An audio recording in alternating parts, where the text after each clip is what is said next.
Hello friend, welcome to my YouTube channel. कैसे हैं आप सभी? आई होप आप जहाँ होंगे स्वस्थ होंगे। और आज फिर हम एक नए टॉपिक पर बात करने वाले हैं।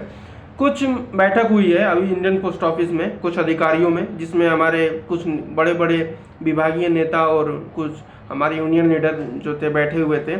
तो विभागीय डिपार्टमेंट की तरफ से कुछ आया है जीडीएस के लिए, कुछ लागू हुए हैं चीज़ कुछ बीमा को लेकर, तो मैं आपको बताने वाला हूं। लेकिन इस बताने से पहले मैं आप सभी को बता दूं कि जो हमारा मेन मकसद था टीआरसी 8 घंटे को लेकर, वो कुछ नहीं लागू हुआ है और डिपार्टमेंटल भी नहीं लागू किया है। तो वही चीज़ है कि कुछ खास मिला है नहीं अभी।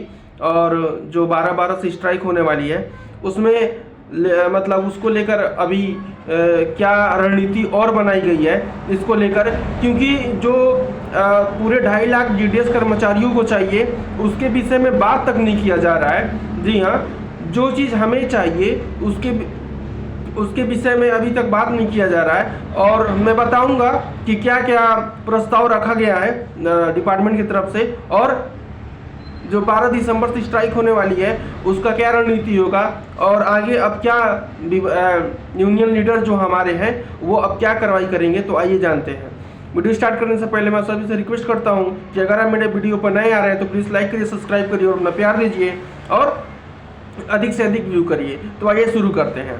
तो माननीय महानिदेशक डाक विभाग की अध्यक्षता में एक बैठक में आयोजित किया गया था, एक बैठक जिसमें कि हमारे दिनेश राय भी मौजूद थे। उस जीडीएस में 12, 24, 36 जो रूल है उसको मंजूरी मिल गई है। ये आपके लिए गुड न्यूज़ है कि 12, 24, 36 को मंजूरी मिल गई है। और 5 लाख का मेडिकल फैसिलिटी ग्रुप बीमा जो है 5 लाख वाला, वो भी आपको मंजूरी मिल गया है। तीसरा क्या है कि आपको जो पेंशन है 10% फंड से तथा 10% विभाग से मिलेगा। यदि इसका पूरा प्रोसेस समझिएगा कि यदि कोई व्यक्ति 20 वर्ष की आयु में एक जीडीएस जॉब शुरू करता है और 65 वर्ष की आयु में वो सेवानिवृत्त हो जाता है, तो उसको अपने फंड का 10% और विभागीय डिपार्टमेंटल के तरफ से 10% मिल के 20% के तहत उसको लगभग 42,000 तक का पेंशन मिल सकता है। लेकिन जो हमारा मेन मकसद था, ये सब चीज़ें तो एक तरह से कह सकते हैं कि ठीक है, लेकिन जो हमारा मेन मकसद है वो टीआरसी 8 घंटे को लेकर, उसका कुछ अभी उसके बारे में बात तक नहीं किया जा रहा है। टीआरसी 8 घंटे को लेकर ऐसा लग रहा है कि मतलब वो टीआरसी 8 घंटे के बारे में कोई बात ही नहीं करना चाहता है। और रूल 3 ये हो गया, जिसके अतिरिक्त हमारा टीआरसी 8 घंटा आता है, जो कि अंग्रेजों के ज़माने से 1898 की अधिनियम के अनुसार हमारा चला आ रहा है। तो टीआरसी 8 घंटे के बारे में कोई नहीं बात कर रहा है, और कि इसके बारे में कुछ बात किया जाए या ना, तो डिपार्टमेंटल कर रहा है या फिर गवर्नमेंट नहीं कुछ कर रही है। तो देखते हैं आगे क्या होता है। और जो ये स्कीमें अभी मतलब मंजूरी इसको दे दी गई है, अब इसको क्या है कि वित्त मंत्रालय के पास भेजा जाएगा और वहाँ से मंजूरी मिल के आएगी, तो फिर ये सब चीज़ें लागू होगा। लेकिन जो हमारा मेन मकसद था, और जितने 2.5 लाख कर्मचारी जो हैं वो टीआरसी 8 घंटे को लेकर एक उत्सुकता दिखा रहे थे 12 दिसंबर से स्ट्राइक को लेकर, तो कहीं ना कहीं हमें और आपको भी ये अंदाज़ा लगता है कि डिपार्टमेंट हो या चाहे सरकार हो, वो ये नहीं चाहती कि टीआरसी 8 घंटा हो। भले कुछ मेडिकल फैसिलिटी दे दी है, 12, 24, 36 जो रूल पहले से ही लग रहा था कि 12, 24, 36 रूल जो है वो लागू होगा, तो उसकी भी मंजूरी दे दी गई है। साथ में जो पेंशन का एचडीबीएस जो है, एचडीबीएस का मूल वेतन का 10% और विभाग के तरफ से 10% मिलकर ये 20% आपको जो है जब आप रिटायर होंगे तो उसके अधीन आपको पेंशन की सुविधा प्रोवाइड की जाएगी। लेकिन उसके तहत अगर आप ये सोच रहे थे कि टीआरसी 8 घंटे को लेकर कुछ निर्णय निकल कर आया है, तो ऐसा कुछ नहीं निकला है। यह एक बैठक बुलाई गई थी, ये एक डिपार्टमेंटल की तरफ से बैठक बुलाई गई थी, जिसमें डिपार्टमेंटल ने अपना ये मतलब अपना एक प्रारूप तैयार किया था जिसमें उसने ये बताया कि हम ये मंजूरी दे रहे हैं आपको। तो आप ये बताइएगा कि आपको 12, 24, 36 चाहिए या 5 लाख का मेडिकल फैसिलिटी जो मिलेगा वो चाहिए, या जो पेंशन में मूल वेतन का 10% और विभाग की तरफ से 10% मिलेगा आपको ये चाहिए, या उसके सिवा टीआरसी 8 घंटे की नौकरी चाहिए। तो इसके बारे में आप सभी बताइएगा और ज़्यादा से ज़्यादा ये सोचने वाली बात है और इस पर विचार करिएगा, क्योंकि ये आपके और हमारे भविष्य की बात है। और आने वाले बस 2 दिन बाद से स्ट्राइक भी शुरू होने वाली है। तो कहीं ना कहीं ये सबके मन में ये बात है और बहुत सारी मतलब बातें चल रही हैं इस समय कि क्या होगा। क्योंकि मैं पहले दिन से यही बोल रहा हूँ कि मेरा नहीं 2.5 लाख कर्मचारियों का मेन जो पर्पस है ये है कि हमारा टीआरसी 8 घंटे का जॉब हो जाए। अगर हमारा टीआरसी 8 घंटे का जॉब हो जाए तो 2.5 लाख जीडीएस कर्मचारियों की सारी समस्याएं दूर हो जाएगी। लेकिन देखिए मेरे अनुसार ये इतना आसान नहीं है, और एक कह सकते हैं कि सरकार टीआरसी 8 घंटे को लेकर कुछ सोच नहीं रही है, और ये एक तरह से हिंट आपको मिल चुका है। क्योंकि जो डिपार्टमेंट मतलब अपना प्रारूप दिखाई है जीडीएस 12, 24, 36 को लेके, और 5 लाख का मेडिकल फैसिलिटी, पेंशन को 10% मूल वेतन से और 10% फंड से और 10% विभाग से, ऐसे कुछ करके जोड़ जाड़ के जो ये पेंशन वाला फार्मूला अपना रही है। तो आप लोग सोचिएगा और कमेंट करिएगा कि ये सब चीज़ें कहाँ तक सही है।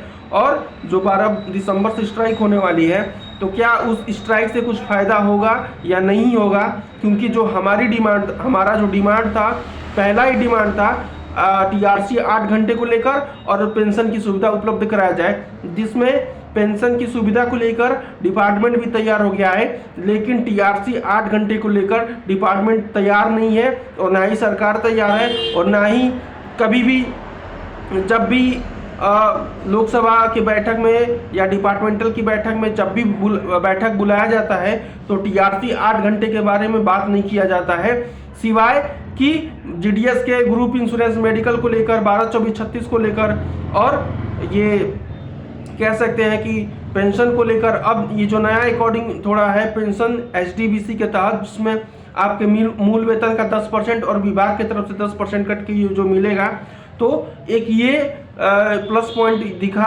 पेंशन वाला। और बाकी टीआरसी 8 घंटे को लेकर अभी भी सरकार कुछ मतलब बोल नहीं रही है, और सरकार नहीं बोल रही है इसका मतलब कि हम कह सकते हैं कि एक तरह से सरकार अभी इस योजना में नहीं है कि 2.5 लाख कर्मचारियों को टीआरसी 8 घंटे का जॉब दिया जाए। तो आप लोग प्लीज कमेंट करिएगा और आप खुद सोचिएगा कि क्या इसके बाद से अब करना चाहिए। क्या कहीं ना कहीं आपको भी अब ये लग रहा होगा कि सरकार टीआरसी 8 घंटे को ना देकर ये जो 3-4 चीज़ें हैं उस पर ही मंजूरी देगी। वित्त मंत्रालय हो गए हमारे, या दूरसंचार मंत्रालय हो गए, तो टीआरसी जो 8 घंटा है वो लगभग अब बहुत पाना एक मुश्किल का काम हो गया है, और आपको ये बात अच्छे से पता है। ऐसा नहीं कि आपको पता नहीं है, लेकिन कोशिश जारी रखिएगा। और 12 दिसंबर से जो स्ट्राइक होने वाली है, शायद सरकार कुछ कर दे या कुछ अपनी जो ये योजना में मंजूरी दी है, शायद इसमें कुछ बदलाव करके टीआरसी 8 घंटे को लेकर कुछ अपना निर्णय सुना सके।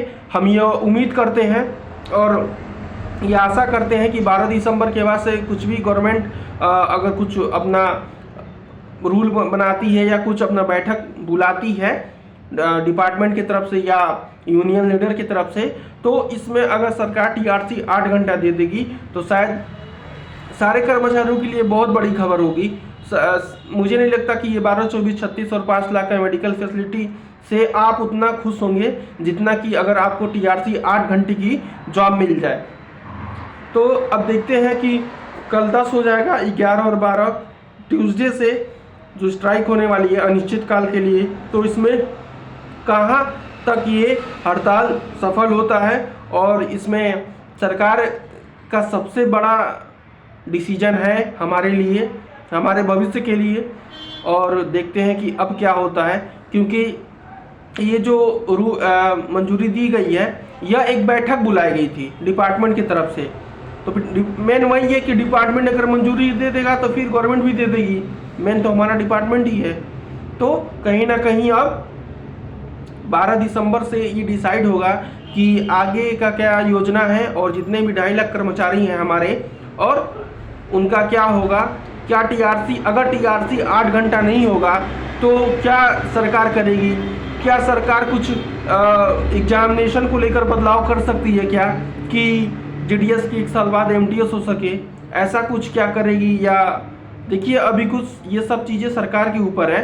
हम एक मतलब कल्पना कर सकते हैं कि ये शायद हमारे सरकार ये सोच सकती है या कर सकती है, लेकिन जब तक सरकार अपना कुछ फैसला ना सुनाते तब तक कुछ कहना ही गलत होगा।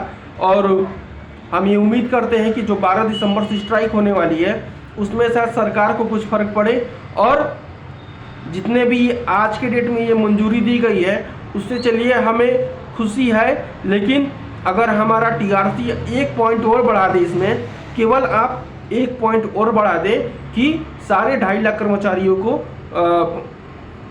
टीआरसी 8 घंटा का वर्क जो है वो आप लागू कर दे, तो शायद इससे इस साल का सबसे बड़ा गुड न्यूज़, और कई वर्षों का मेहनत जो ग्रामीण डाक सेवक करते आ रहे हैं उन सालों का मेहनत शायद इस बार मिल जाएगा। लेकिन कहीं ना कहीं हम सरकार पर डिपेंड है, और देखते हैं कि गवर्नमेंट हमारी भावनाओं या हमारे फीलिंग को समझ पाती है या नहीं। अगर जैसा भी कुछ इन्फॉर्मेशन आएगा तो मैं ज़रूर बताऊंगा, और वीडियो में मैं समाप्त करता हूं। प्लीज़ आप लोग कमेंट करिएगा, अपनी राय दीजिएगा, और हमेशा देखिए पॉजिटिव सोच रखिए। नेगेटिव सोच रखने से कुछ नहीं मिलेगा आपको, ना हमें मिलेगा। तो पॉजिटिव सोच रखिए और उम्मीद रखिए, क्योंकि गवर्नमेंट कहीं ना कहीं हमारा भला ही चाहती है और हमारी भला ही करेगी, चाहे गवर्नमेंट हो या डिपार्टमेंट हो। तो देखते हैं 12 दिसंबर के बाद क्या होता है। जैसे ही कोई इन्फॉर्मेशन आएगा मैं तुरंत बताऊंगा, और मेरे चैनल को ऐसे ही प्यार करिए और लाइक करिए, सब्सक्राइब करिए और शेयर करिए। और इसी के साथ मैं समाप्त करता हूँ। बहुत बहुत धन्यवाद।